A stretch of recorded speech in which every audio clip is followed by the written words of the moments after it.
Bonjour, comme vous allez pouvoir le voir dans ce vidéogramme, une tache blanche s'est insérée sur le peu de poils de mon visage qu'on pourrait grossièrement appeler ma barbe. Comme le pignouf que je peux être, le brossage de dents n'a pas été vérifié de manière minutieuse et l'erreur de laisser cette tache est arrivée. Ce disclaimer est là pour éviter toute idée obscène de germer dans votre tête, mais n'hésitez pas à demander pourquoi cette tache est là dans les commentaires pour ainsi faire croître le référencement de cette série d'images animées à but éducatif. Bon visionnage. On nous a toujours dit que pirater, c'était pas bien, qu'on allait finir en prison parce qu'on avait téléchargé le dernier Crazy Frog et ce genre de trucs. Pour tous les boomers comme moi, on se rappelle de cette fameuse publicité avec cette musique ultra agressive et des gens qui volent des voitures ainsi que des sacs à main et qui sont mis dans le même panier que ceux qui récupèrent de manière illégale Marine Malice 2, le mystère de l'école hantée. Car on n'avait pas réussi à le récupérer dans les boîtes de céréales de l'époque. Ah ouais, là niveau référence de boomer, vous allez être servi, clairement. Mais bon, est-ce que si on se fait prendre à télécharger illégalement quelque chose, sommes-nous vraiment soumis à la même peine que celle d'un voleur de voiture? Et surtout, pourquoi les gens téléchargent encore illégalement et est-ce que ça détruit vraiment certaines industries? Eh bien, on va voir tout ça. Salut, c'est Léo de la chaîne TechMaker et aujourd'hui, en partenariat avec NordVPN, on va parler de téléchargement illégal. Au diable Steam, Spotify et autres Netflix qui permettent un téléchargement légal, même si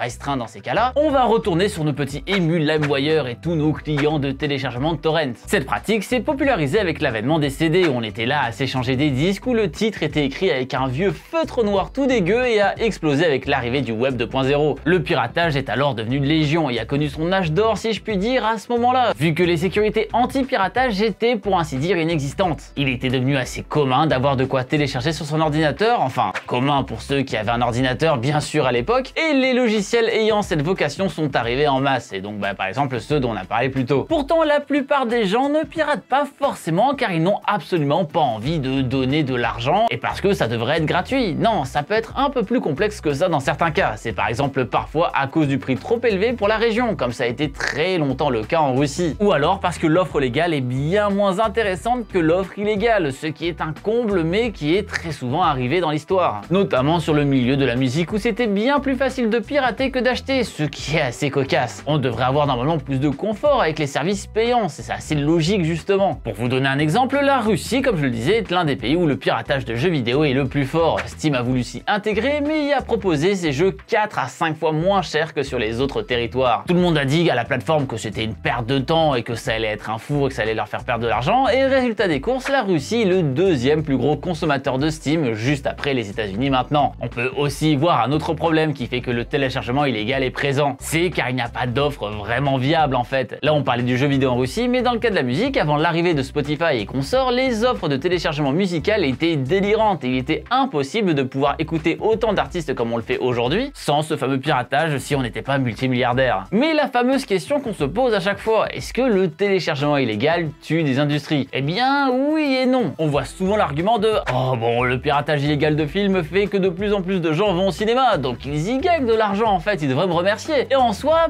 ce cas-là est vrai, mais c'est un petit peu manipuler les données pour se donner raison quand même ici. En effet, des industries subissent des répercussions dues au téléchargement illégal quand même. On peut par exemple prendre celle du DVD qui a pris un sacré coup dans la tronche, mais qui en soi a aussi pris l'évolution du marché dans la face. Et comme dit plus tôt, grâce au piratage, on s'est rendu compte qu'avoir tout de manière dématérialisée, c'était quand même beaucoup plus simple et beaucoup plus pratique. Et sans tout ça, Netflix n'existerait peut-être pas aujourd'hui pour proposer des offres de streaming. Dit autrement, c'est le téléchargement et le streaming illégal qui ont donné lieu à Netflix, car on s'est rendu compte qu'avoir un catalogue de films et séries dématérialisés accessibles en un clic depuis son canapé, c'est quand même bien plus pratique que d'aller louer un DVD au vidéoclub toutes les semaines. Et oui, les vidéoclubs, ça doit pas parler à tout le monde. Et justement, d'autres industries y gagnent, et sans forcément parler des évolutions des industries qui ont du mal, car cela crée de la popularité sur les dits contenus. On a parlé du cinéma juste avant, et c'est logique, car il ne sera pas possible de voir autrement les suites du film avant la sortie DVD, vu qu'on les trouvera pas non plus sur les sites de téléchargement illégaux. Ça permet aussi de prendre goût au fait de se mater des films régulièrement, et c'est sûr que c'est un peu plus classe de se mater Interstellar sur un écran de 300 mètres carrés au cinéma avec un son à faire trembler les murs que sur ta télé dans ton salon qui doit peut-être faire 24 pouces quoi. Pareil, ou la musique qui va gagner un afflux au niveau des concerts et festivals, ou encore le jeu vidéo qui va gagner sur tout ce qui est merchandising. La plupart des indépendants le savent d'ailleurs, avec certains qui poussent carrément le vice en disant aux gens de télécharger le jeu, comme par exemple Notch qu'on connaît si bien avec Minecraft pour ceux qui n'ont pas les thunes pour se le prendre, ou alors Devolver avec Hotline Miami 2 pour les Australiens car le jeu était tout simplement banni là-bas. D'ailleurs pour le premier, le créateur du jeu allait carrément fournir les patchs de son jeu sur Pirate Bay pour que les pirates puissent au moins profiter du jeu sans bug. Plutôt sympa en fait, hein. Le but de tout ça est de capitaliser sur d'autres choses vu que le jeu sera connu de manière plus vaste. Faut vraiment se rendre compte par exemple que les goodies, ça génère un paquet de thunes. Compliqué hein, de trouver des sources pour absolument tout parce que c'est pas communiqué pour tout, mais dans le cas de Pokémon,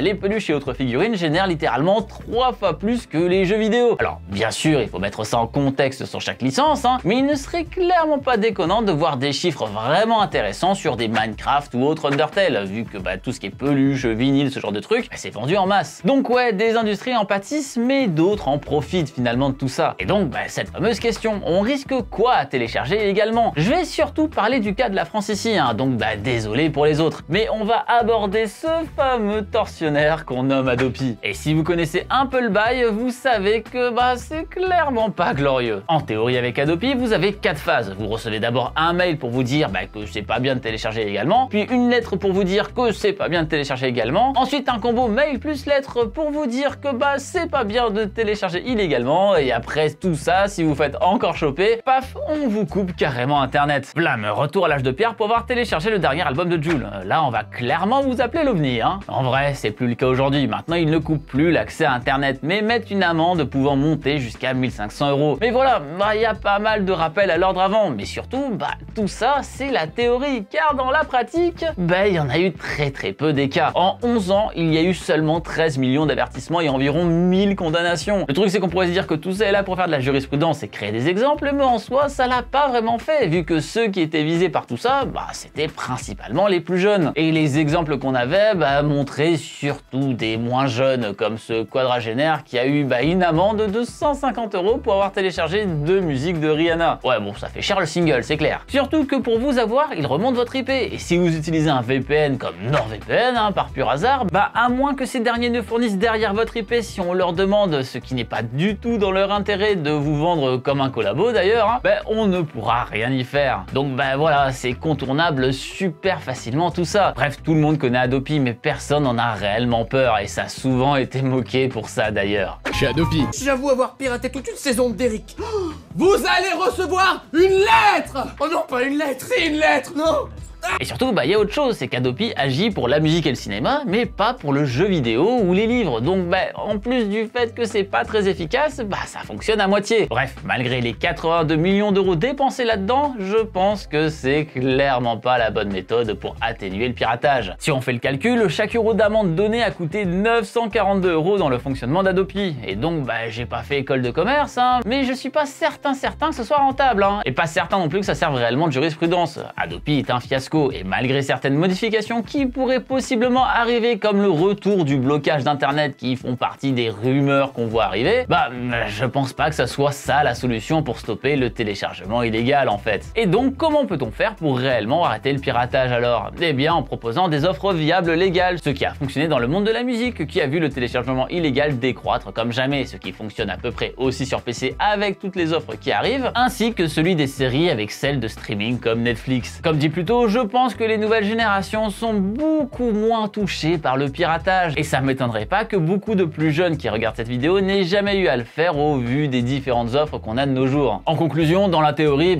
vous risquez beaucoup à télécharger légalement. Dans la pratique, c'est pas tant appliqué que ça, il faut le reconnaître, et c'est à chacun de faire la part des choses là-dessus pour soutenir les œuvres ainsi que les artistes qu'ils aiment, car dire qu'on ne risque aucune répercussion à télécharger illégalement quelque chose, c'est faux, et c'est se mettre des œillères pour se donner bonne conscience quoi. Alors soyez responsables, et si vous avez aimé quelque chose que vous avez téléchargé en dehors de son cadre légal, pensez à l'acheter après coup ou à acheter un autre produit lié à l'œuvre en question, histoire que ça puisse financer tout ça. Et donc justement, je vous parlais de VPN pour ainsi ne pas être traçable, et pour ça, vous pouvez utiliser NordVPN qui sponsorise cette vidéo. Avec ce dernier, il est possible de se connecter depuis n'importe où ou presque dans le monde grâce à plus de 5200 serveurs qui sont répartis dans 59 pays différents. Grâce à tout ça, vous pouvez faire croire à n'importe quel site que vous êtes dans un autre endroit dans le monde, et aussi cacher votre IP, ce qui peut par exemple permettre d'aller sur un Netflix d'un autre pays où le contenu serait différent, ou bien d'accéder à des sites totalement inaccessibles à la base, comme par exemple si vous êtes en Chine et que vous voulez aller sur Facebook, vu que c'est totalement bloqué et interdit là-bas. Donc en soi, si on regarde les lois chinoises, on peut dire que c'est pas forcément légal non plus, mais chut. Après, ça peut être aussi utile pour acheter des billets d'avion par exemple, vu que que ce genre de choses se retrouve souvent plus ou moins cher par rapport à votre localisation de base. Et vous pouvez utiliser NordVPN sur Windows, Mac, Linux, Android, iOS et même Smart TV. Sachant que vous pouvez y connecter 6 appareils de manière simultanée, il y a clairement de quoi faire. Bref, vous pouvez profiter de NordVPN avec le lien dans la description à moins 68% et donc à 3,3 € par mois, ainsi que d'un mois offert avec le code Léo. Et pas de panique, si vous avez peur de ne pas savoir si ça peut vous être utile ou si vous voulez juste tester sans vous sentir après obligé d'être engagé sur tant de temps, eh bien vous pouvez demander à être remboursé dans les 30 jours suivant l'achat. Ce qui peut être bien pratique pour tester les fonctionnalités de la bête. Et vous alors, c'est quoi les trucs que vous téléchargez encore illégalement ou que vous avez téléchargé illégalement dans le passé? Et surtout, est-ce que ça vous a apporté des problèmes? Eh bien dites-moi tout ça dans les commentaires juste en dessous de cette vidéo. Promis, je vendrai pas la section commentaires Adopi, sauf s'il me propose de l'argent, hein, bien sûr, je suis youtubeur, hein, on n'oublie pas, et s'il y a moyen de gratter un billet, je suis toujours là.